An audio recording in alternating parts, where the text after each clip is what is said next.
Hello, everyone. I'm Deacon Adam and excited to be doing a bonus episode of Stories That Work. I know we normally come to you Thursdays at 1 p.m. Eastern, but we have a lot going on right now. And so I decided to add a bonus today. This coming year, my wife and I are the youth advisors for the teens at our church. And so today's topic is related to that. And the last few topics we've had, the next few topics, were all coming up related to youth ministry. Youth ministry was the number one topic at the Antiochian Archdiocese Convention several weeks ago. I heard people talking about it every day in every meeting. Youth ministry came up. And one of the key aspects of youth ministry is teaching them the foundations of our faith and teaching them an Orthodox worldview. So today's guest is Father David, and you're in Tupelo, if I remember correctly. Correct. Tupelo, Mississippi. Okay. And why don't you talk a little bit about yourself before we get started? My name's Father David Bibeau. I'm the priest here at St. Paul's Antiochian Orthodox Mission in Tupelo, Mississippi. I'm from Albuquerque, New Mexico. I got my bachelor's degree in Abilene, Texas, at a little school called McMurray University in religion and philosophy. It's a great place to study religion. The head of the religion department there is actually an Orthodox priest by the name of Father Philip Lemasters. I went to seminary at a Protestant school called Asbury Theological Seminary, and I got my master's degree in biblical studies there, where I graduated with honors in Hebrew and Hebrew studies, and basically in the Old Testament. Then I got my master in theology from the Balamond through St. Stephen's after that. Okay. And today we're going to be talking about, if you saw me post this, that we're going to be talking about teaching the Old Testament to our youth. Mostly, actually, we're going to be talking about the teenagers. So I'm going to give you a little bit of a setup before we go into this, but the St. Athanasius Academy has rolled out some online homeschool classes, subjects, all in Orthodox studies, New Testament, Old Testament, Lives of the Saints, Virtues and Passions. We've also got some other liberal arts classes that we wanted to teach from an Orthodox perspective, such as world history and English. But the Old Testament, we did a lot of research on this. And what we decided to do is we're teaching our middle schoolers the New Testament. And then we're saving the Old Testament for the high schoolers. They're a little bit older, a little bit more prepared to get into the Old Testament could be a little thick. Even for me as an adult, it could be a little thicker. And so we want them to really enjoy that. And so Father David is our tutor for the Old Testament subject coming up this semester. So I think the first thing we should get into is, why were you interested in helping out with the Old Testament with our teenagers, our high schoolers? Well, for one, much of my education is in the Old Testament. So obviously I have a great deal of interest in it. Another aspect of it is that during St. Stephen's, I actually wrote sort of a curriculum to help teens understand the Old Testament.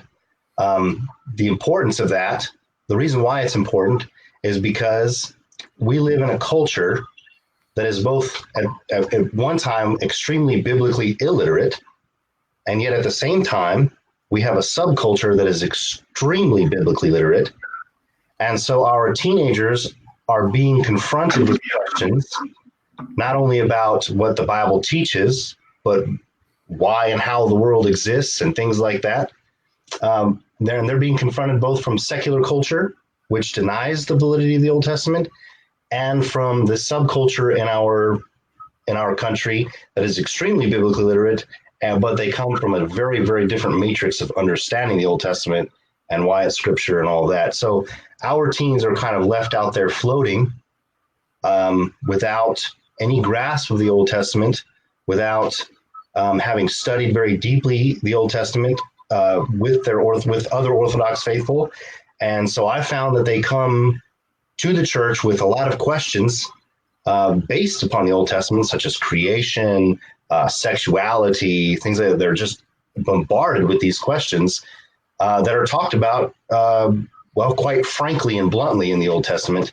And I think the reason why it's better to do high school rather than middle school is because high schoolers should be treated not quite as adults, but young adults. And since they are young adults and they are asking adult questions, then they should receive adult answers. And so that's why they, at their age, are ready to really study the Old Testament, not in a kiddie fashion, because if you go to churches, most of the time the Old Testament is studied in a very childish manner. We're coloring Noah's Ark and all the animals are happy. But a teenager is going to ask, why are the animals happy when millions are dying around them? Okay, so putting aside the childish way of studying the Old Testament and starting to see the Old Testament in an adult manner is very important, I think, for teens. And when you come at them with the scripture in this way, they relate to it and they want to have these discussions. And I think it helps them fall in love with the Bible. Yeah, so that's I want to share that. When we first were talking and you were asking me, what do I teach them? And I said, I only want one thing, which is what you said. I want them to fall in love with the Old Testament, and see how important it is. And so that's been my answer to all of our tutors. They're like, so what am I teaching? And I'm like, your subject. How are you going to get them, if it's the New Testament, Old Testament, lives of the saints, virtues and passions, how are you going to get them to fall in love with what is, as I was reminded of recently by a friend of mine, what is noble and good? Mm-hmm. Right. Well, if you want somebody to fall in love with something, they have to know something about it, right? So you can't love a woman and not know anything about her. You can't love a friend and not know anything about them. So the first thing we have to do, hopefully, if they haven't, though, the class at St. Athanasius will still be good for that person. We'll start at the basis level we can, but hopefully every student that comes to the St. Athanasius tutoring program will have some sort of idea of some of the stories in the Old Testament. But how you help a person fall in love with the Old Testament is help them get to know it. So the point of the class will be, A, get them familiar with the Old Testament enough that they can open it and know where they are. Okay, if I ask somebody to go to 2 Chronicles chapter 2, verse 8, are they capable of doing that?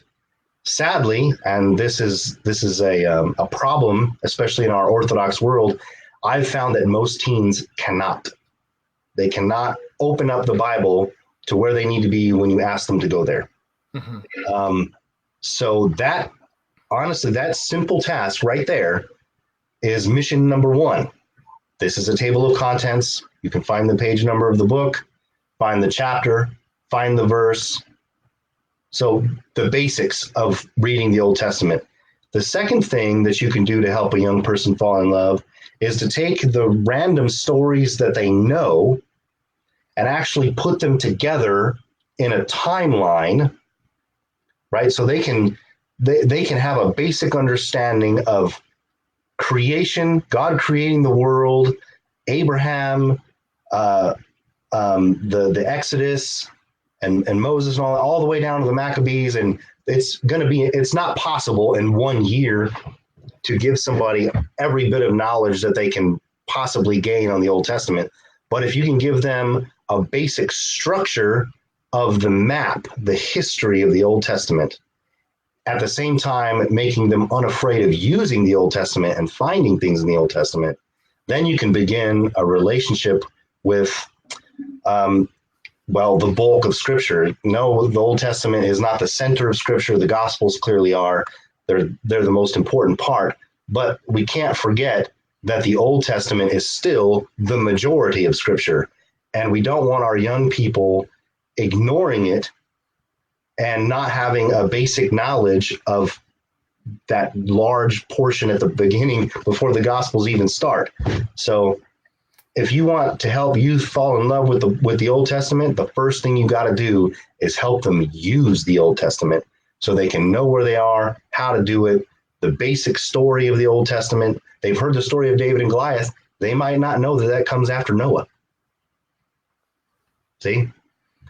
They might know that God flooded the world, but they might not know that comes before the exile. They might not even know what the exile is.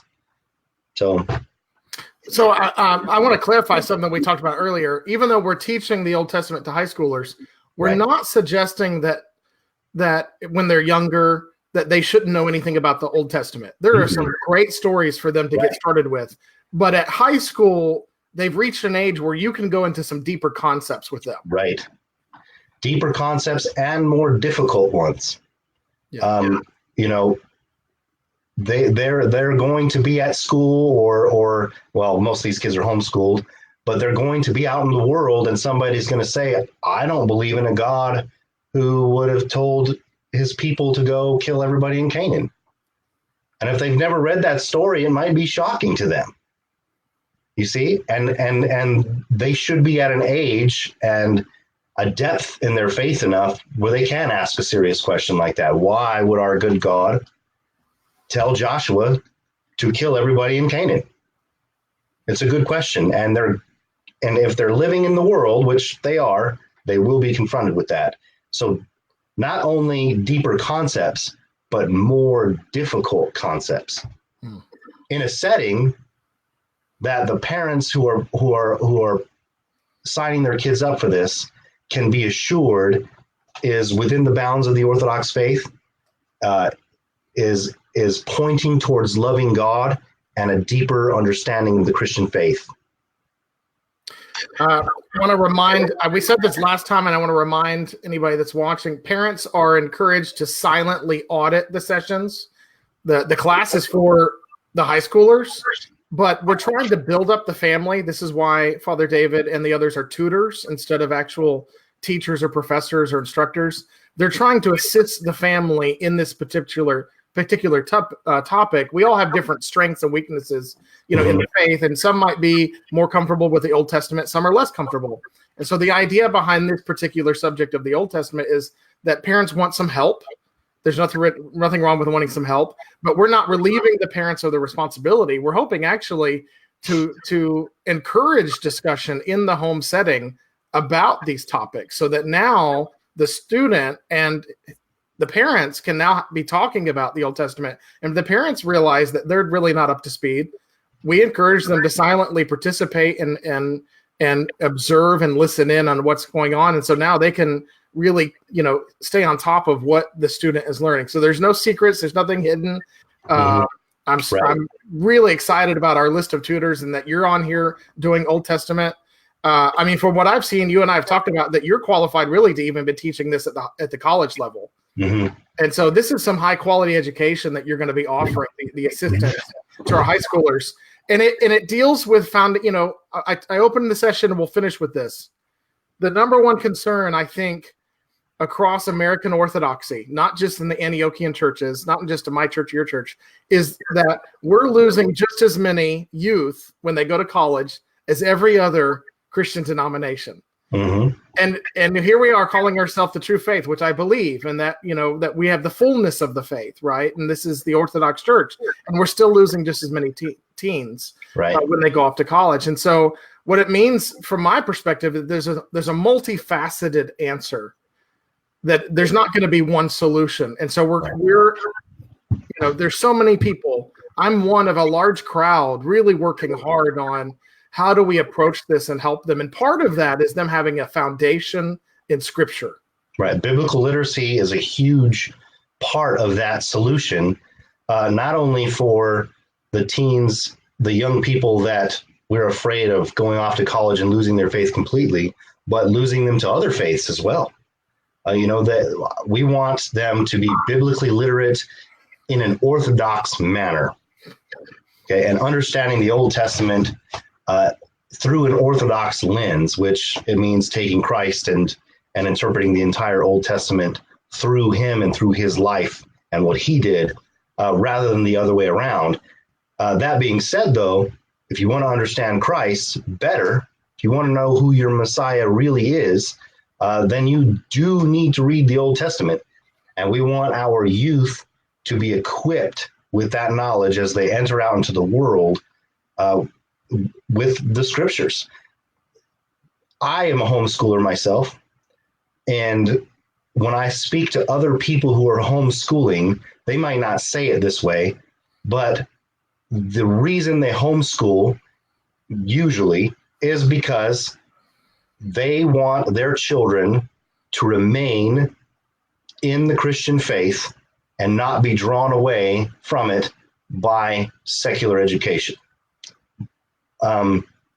That's a noble thing. Obviously, I agree with it. So the point of homeschooling, the point of education in general, is to take your culture and your knowledge and pass it on to your children. And that's what we try to do as homeschoolers. But regardless of homeschooling, you can only protect your children so long. Someday they're going to be in the real world and they're going to be asked worldly questions and they're going to see worldly things. And if they have the love of the scriptures and the knowledge of the scriptures embedded in their brain and in their heart, they have a much better opportunity to stay faithful. I want to address something that I don't have the statistics in front of me. I'd love to go find them. I've seen them before, but in case you're wondering why we're talking about homeschooling, in the Orthodox Church, there's an above average number of homeschooling families and participants than in other Christian faith, other Christian denominations like your Baptist, Methodist. For whatever reason, we have a higher percentage. We have a lot more people that are doing this. And if I remember correctly, I might need to correct myself, but if I remember correctly, that it's increasing, that the number of Orthodox households that are homeschooling is accelerating. And that we all know what's happening in America, and every family has to make that decision for themselves. And some of the healthier families I know, some kids are homeschooling and some aren't, so they can address the needs of their children. But this is something that is a bit more present in the American Orthodox Church than some of us might realize. Mm-hmm. Sure is. So that's all we have. If you want to close with anything about the teens, or I'll make one request. I know you're going to do this, but I remember the first time my son learned that our list of books in the Old Testament is different.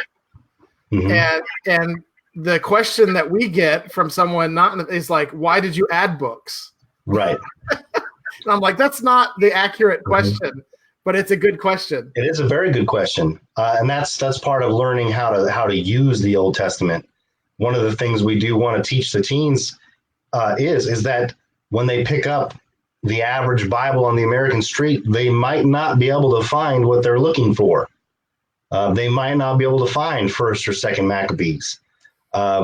So for the class, the only textbook that we're going to have is the Bible.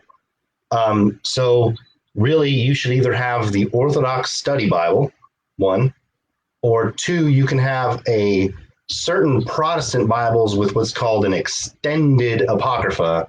Will have all the books that the Orthodox use. Just your basic King James Version will not have all the books in it. Even a King James Version with the Apocrypha, that will be able to get you through the class, but you won't have all of the books that we as Orthodox consider the Old Testament. So you need a modern Protestant Bible with an extended Apocrypha. So I have a trivia question for us to close on. Okay. One of the most famous verses from Proverbs is, raise up a child in the way he should go and he will not depart from it. I have not been able to find that in the Proverbs of the Orthodox Study Bible. We'll look into that. Yeah. So, that's what I'm saying is, there's things that we hear even within Orthodox circles that have come from that are not from the Septuagint. Mm-hmm.